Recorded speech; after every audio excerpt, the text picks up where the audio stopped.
O Entrevista Fabico de hoje recebe a convidada Maria Peça. Maria é poeta, escritora, tradutora, fotógrafa, além de fundadora e organizadora do Sarau das Minas.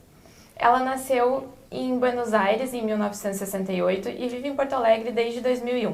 Já publicou 6 livros. Entre eles está o romance Em Breve Tudo Se Desacomodará e os livros de poesia Grito de Mar e Meu Último Poema. Maria também é ativista lésbica feminista.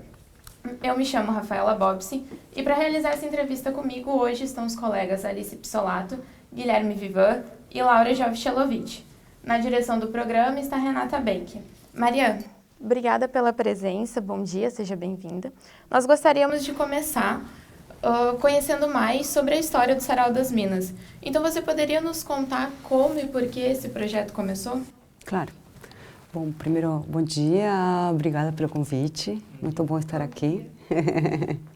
Então, o Sarau começou em 2017, tinha um grupo de umas gurias, eu fiz também escrita criativa na PUC, né, e letras, e a gente se conheceu aí com umas gurias que tinham um café na época, e queriam fazer um sarau. Então éramos todas feministas, víamos das letras, e como elas sabiam da minha trajetória, na real, atualmente eu não sou, não estou ativista, como eu digo, né?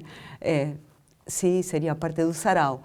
Mas eu tinha me afastado do ativismo, eu fui ativista lésbica feminista por 20 anos, até me dedicar à literatura, assim, estudar e tal. Mas como elas sabiam da minha trajetória, me convidaram para o sarau, queriam que ajudasse a coordenar, organizar e tal. E então assim que começou, então elas já tinham a proposta, o nome e tal. E depois, bom, éramos um grupo, não combinou bem com o bar, digamos assim, porque a gente sabe, né, num bar tem que estar atendendo, tem que estar fazendo isto, outro e tal. E o sarau tem que estar coordenado, tem que estar... E também a ideia do sarau sempre foi uma ideia feminista, desde o feminismo.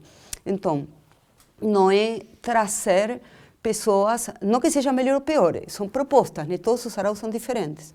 Então, trazer diferentes pessoas, convidar, entendeu?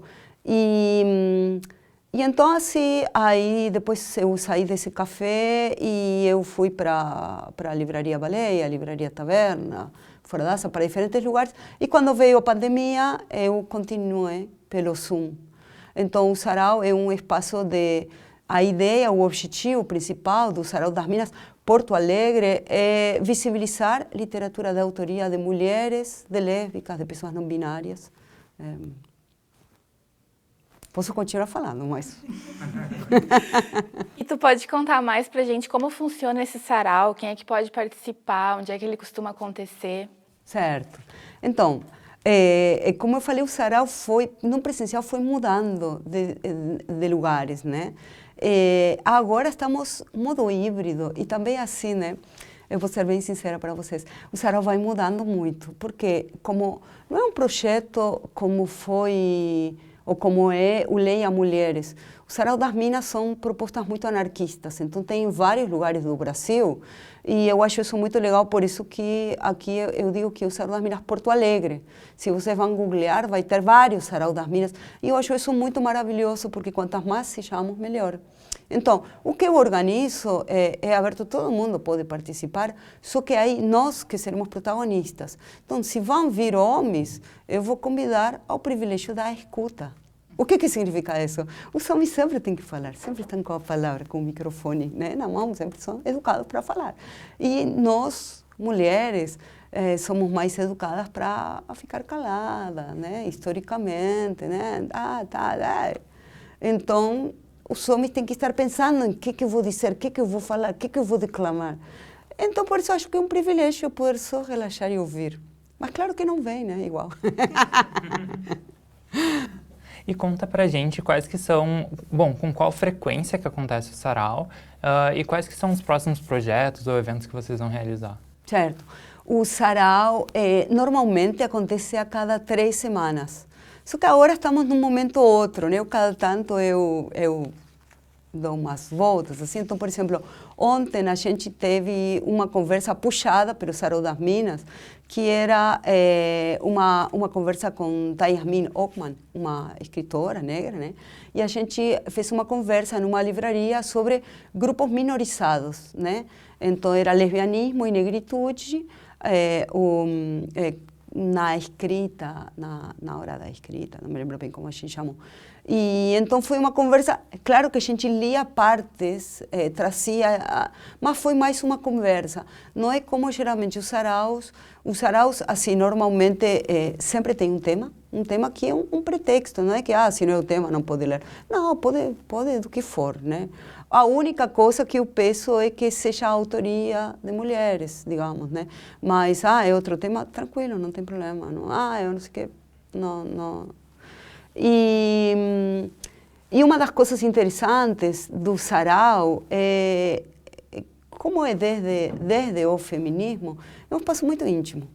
Então, por isso a gente vem sim, às vezes, mulheres que têm muitos livros publicados, que têm uma trajetória, e eu acho isso muito massa. E também vem mulheres que aparecem pela primeira vez, que não sabem nem que é o sarau, que escrevem e deixam todo engavetado, e que de repente dizem, não, eu só venho para ouvir. E daqui a pouco dizem, eu posso ler. É a primeira vez que eu estou lendo em voz alta. É a primeira vez que...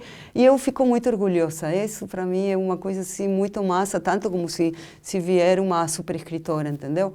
Porque eu acho que o sarau é toda uma prática, né? Uma prática da voz, de se comunicar, de estar falando. Então, eu acho que é isso.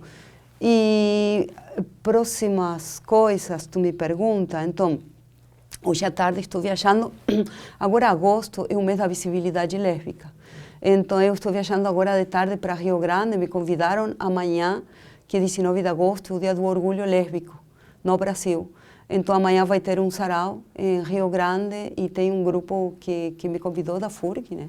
Então, vamos fazer um sarau lá. E sábado vai ter, eu faço parte também do coletivo do Mulherio das Letras, então sábado vai ter também uma conversa e tal. E depois, como eu estou lançando meu último poema, que é meu último livro, o meu livro mais recente, então sexta-feira que vem, 25, vai ter eu vou fazer sarau de lançamento. Então, todo eu passo pelo sarau, porque eu curto muito, então eu faço... Até eu brinco com o verbo sarar e sarau, porque às vezes a gente tem que sarar e a gente sara através da literatura, através da poesia. Então, sarar, sarau e é isso.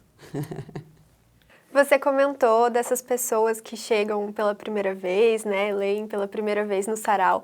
Para você que é escritora, qual que é a importância do sarau para essas escritoras iniciantes?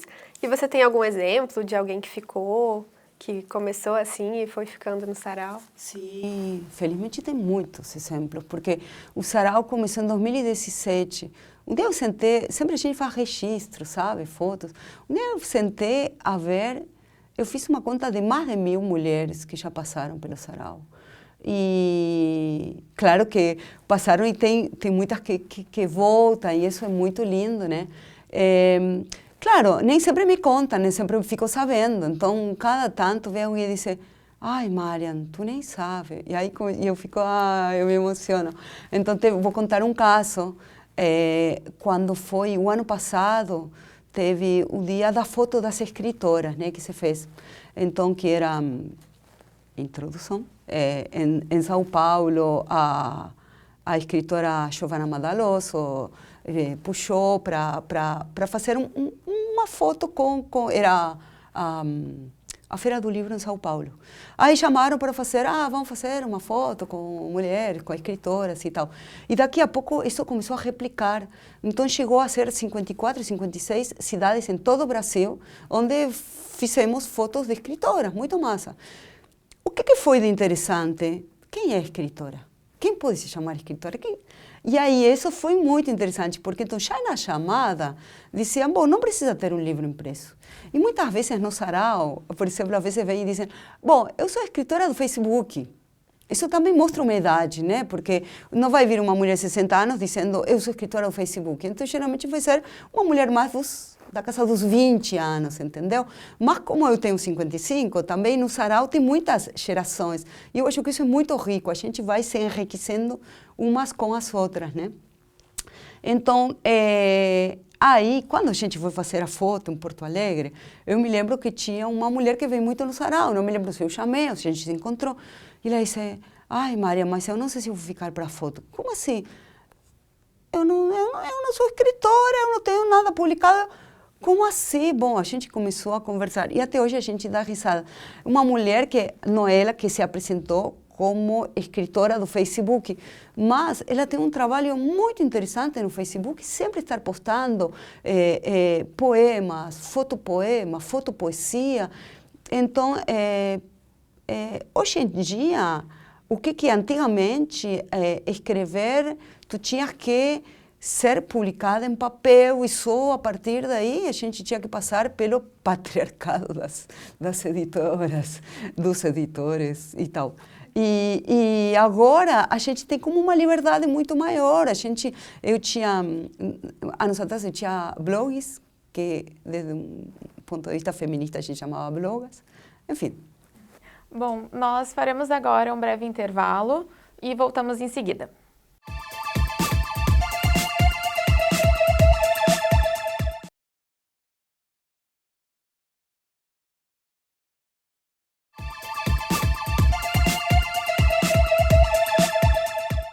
Bem-vindos de volta, estamos aqui com a Entrevista Fabico. A nossa convidada hoje é a Maria Peça, que até agora nos contou sobre o funcionamento do Sarau das Minas.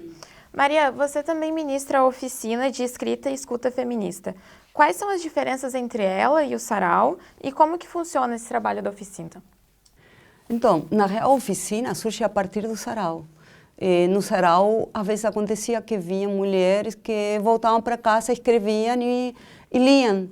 E aí eu pensei, eu já fazia tempo que tinha uma ideia de fazer uma oficina. Mas a partir do sarau, eu pensei, quem sabe a gente vai. Então, justo antes da pandemia, uns meses antes, eu lancei o que eu chamava o braço escrito do sarau. Então, a gente se reunia às terças-feiras com o tema que teria o sarau e escrevíamos. E aí já era matéria para ir e ler. Então, ir fazendo era toda uma coisa assim. Aí depois veio a pandemia, a gente se deprimiu todo mundo. E depois aí eu comecei, sempre, então agora vamos fazer uma oficina. Aí eu fui chegando a esse ponto do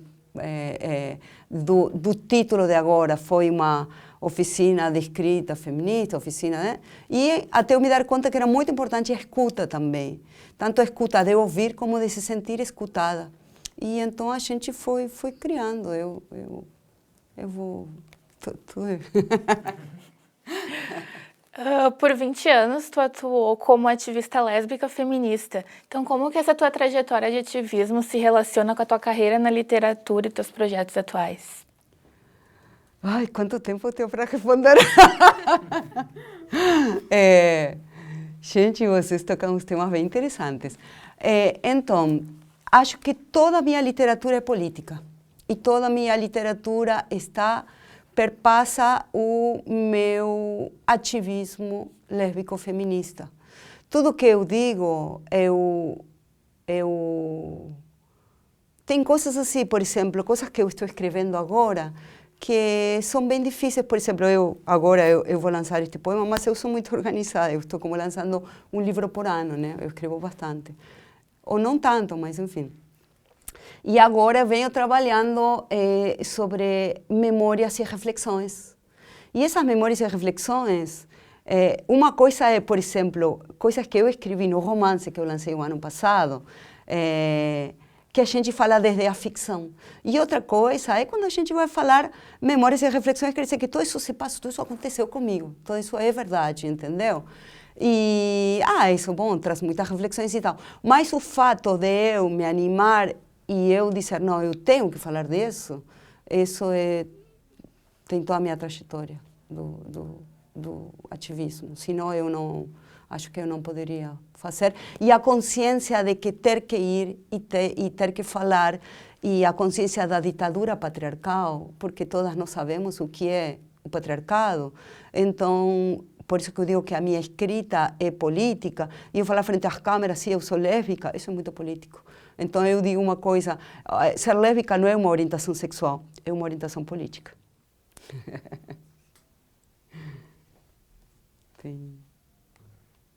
Eu posso continuar falando.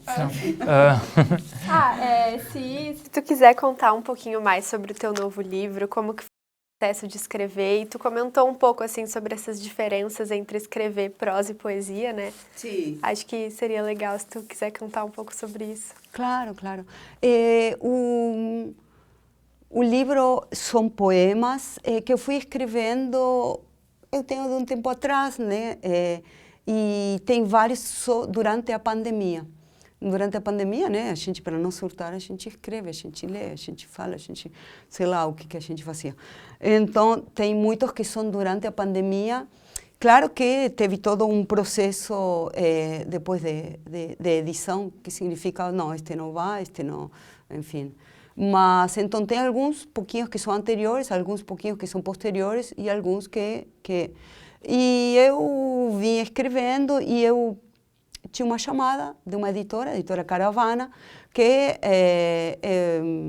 então tinha a possibilidade de publicar e a possibilidade de, porque eu tenho já uma editora aqui em Porto Alegre, mas tinha a possibilidade do ano que vem ser traduzida e ser lançada na Argentina. E eu pensei, oba, eu quero ser lançada na Argentina. Eu quero ser traduzida e lançada lá. Então eu até brinquei e botei um título um tanto, como chamo eu, tangueiro, meu último poema. Então é um pouco isso. Mas, na real, como eu sou poeta, eu acho que, não sei, eu acho que as pessoas me dizem, é que a minha literatura está perpassada pela poesia. Então, quando eu escrevo, também a minha prosa é poética, e quando eu mesmo escrevendo as memórias, isto que eu estou fazendo, que não é fácil, eu tenho um grupo nas quarta-feiras que a gente se reúne com as escritoras, a gente lê, e aí elas dizem, tem, como que tem muita poesia também, e eu acho que às vezes isso faz um pouco mais leve coisas difíceis que a gente traz, né? E no meu livro, Em Breve Tu Se Acomodará, que é um romance, eu também tenho partes poéticas, e também eu brinco com os tamanhos das letras, enfim, eu nunca vou fazer uma coisa só, né? Eu acho que isso é legal, tipo como quem faz teatro, faz rádio, escreve. Eu acho que as artes são muito mais ricas quando estão entrelaçadas. Tipo assim, eu não vou me nutrir só da literatura, eu vou me nutrir quando eu vou no teatro, quando eu vou no cinema, quando eu vou ler pessoas de diferentes países, ler em diferentes línguas, porque acho que é por aí, porque se for só uma coisa, acho que fica meio pobre. Então tá. Você poderia nos contar agora um pouco quais as diferenças que existem assim, na sua escrita de prosa e de poesia? Sim, algo mais ou menos continuar com o que eu venho falando. A poesia, eu acho que seria assim. Um poema tem a possibilidade que comece e termine aí. A prosa, a gente vai estar desenvolvendo uma história. Na real, eu acredito que a gente escreve o mesmo livro a vida toda. Às vezes eu digo, acho que estou me repetindo. Mas depois eu vejo e não, eu não sei, bom, máximo se não as pessoas não. Mas, por outro lado, eu acho que a minha cabeça não para, então eu tenho muito para falar, muito para pensar, muito para refletir. Onde eu estou levantando sempre discussões e debates, porque minha cabeça não para, né? Então isso eu trago também para a escrita. Então eu vou trazer ora em forma de poema, ora em forma de um romance, agora com as memórias. Eu tenho um poemário que talvez saia o ano que vem, como eu falei, eu sou muito organizada, então este ano sai este, mas eu acho que o ano que vem é um poemário lésbico. Então, eu pego uma frase de um livro da Monique Wittig, que ela era uma teórica lésbica feminista francesa, mas também ela era poeta, né? E a partir de uma frase poética, eu vou ressignificando e, enfim, algo que eu nunca fiz, é uma outra proposta desde a poesia, por aí. Eu acho que a gente conseguiu ver bastante a importância da literatura para a sociedade, para o ativismo, mas eu queria te perguntar qual que é a importância da literatura para ti, para o teu bem-estar. Infelizmente, a gente não tem tempo mais, tá?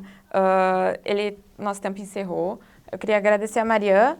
E antes de encerrar, igual, a Maria ficou de recitar um poema pra gente, então esse vai ser o nosso encerramento. A importância é muita. Pelo menos. Eu vou. Um poema do meu último poema, né? Eu queria sentar a ler, sentir e ver os pássaros em voo, o vento nos galhos, nas folhas, nas sementes e frutos. O vento em nós. Tu dizias que o vento te aventa, te aviva e dá vida, e voava nele, até me aventar e avivar também, até ser atravessada pelo vento. Por isso invento versos em voo. Obrigada pelo convite. Muito obrigado, Maria. Então, é isso. O programa termina por aqui hoje.